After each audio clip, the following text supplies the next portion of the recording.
Hi, everybody. Hope you're having a fantastic day. It's Thursday, and it's a big Thursday because students are heading back to school in Rio Rancho today. Albuquerque, your turn is tomorrow. And of course, all over our state, students are heading back either this week or getting ready for next week. So I just want to wish everybody a safe, healthy, happy, and successful start to the school year. Heading back to class is always kind of the official launch pad for what turns into a very hectic time in our household, and I'm sure it's the same for a lot of you out there. So in today's Off Script with Tessa, I wanted to answer a question that I think is really timely for the season we're heading into. Velma Joy asks, how do you wear so many hats and balance it all? It's a great question.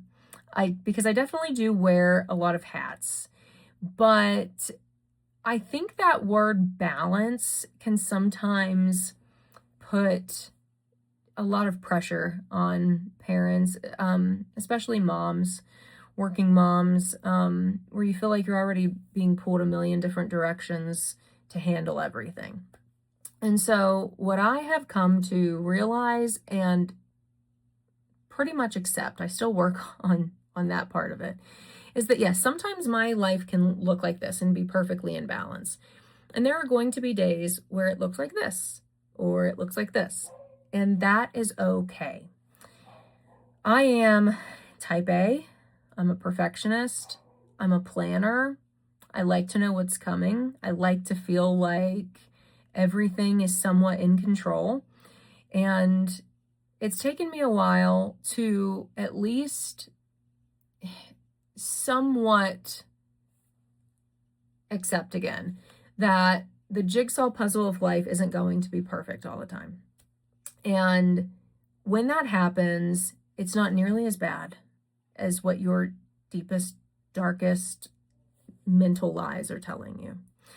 So I kind of look at this answer in two different ways. First and foremost, to talk about the busyness that is life right now. So of course, obviously I work, my husband works. He's a high school teacher and high school football coach. So we work totally opposite schedules. He has a typical school day, but on top of that, he has football practice before school and then football practice after school in the fall.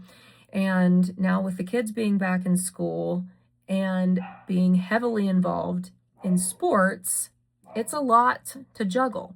And my kids are always keeping me on my toes because this fall they've both decided they're going to play two sports.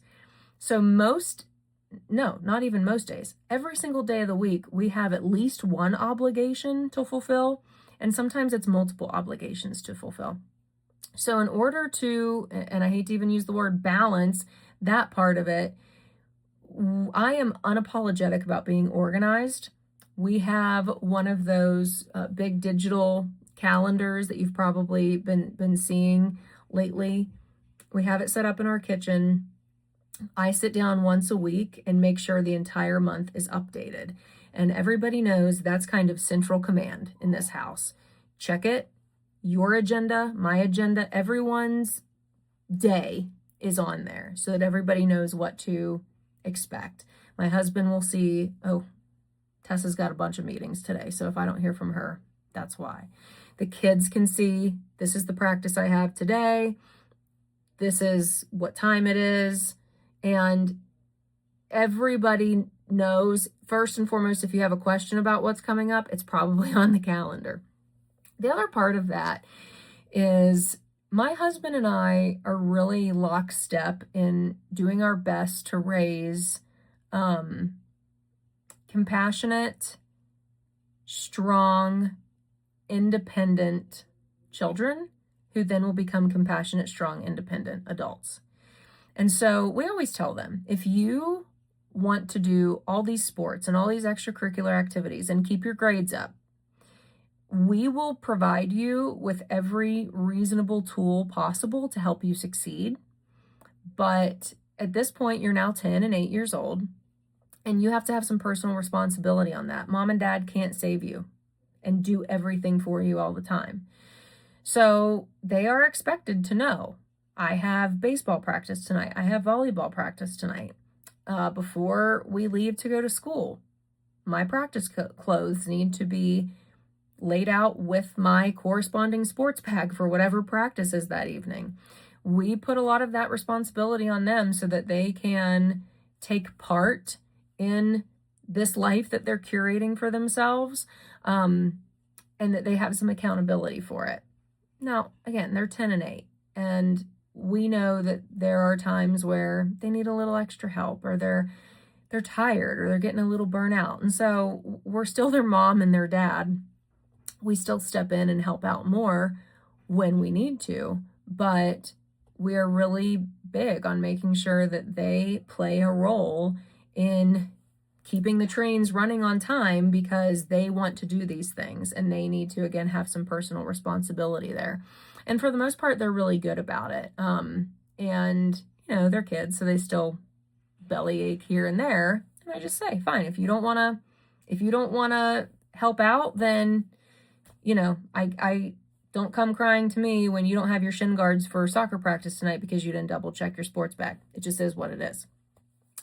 The other part of all this is setting up those boundaries in life, which I still sometimes struggle with, because I'm a hard worker and I have a strong work ethic. My husband does too, and we're trying to instill that in our kids as well. So it's very much like, if you commit to something, your job, a team, a group, whatever you're doing, if you have committed to it and people expect you to show up, you need to show up.